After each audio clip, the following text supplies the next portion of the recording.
So আজকে আমি তোমাদের সাথে শেয়ার করব সবথেকে ইজিয়েস্ট ওয়েতে ইডলি বানানো, বাটাবুটির ঝামেলা ছাড়া, কোনো ডালের ব্যবহার নেই।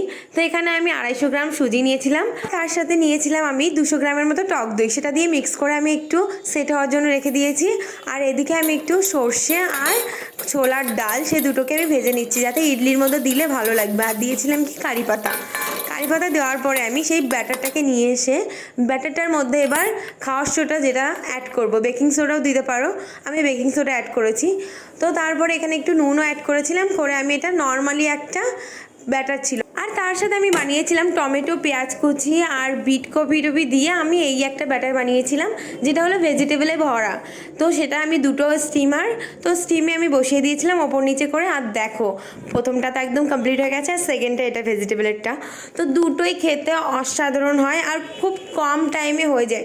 আর দেখো কতটা সফট হয়েছে, আর এটা না স্পঞ্জি হয়ে যায় আর খুবই টেস্টি হয়। তো তোমরাও মিনিটেই বানিয়ে নিতে পারো, খুব জোর হলে আধ ঘন্টা টাইম লাগবে তোমাদের এই হেলদি ব্রেকফাস্টটা বানাতে। আমি তো এটা রাতের ডিনারেও খাই, তো এটা তো আমার খুবই ভাল লাগে ঝামেলা ছাড়াই।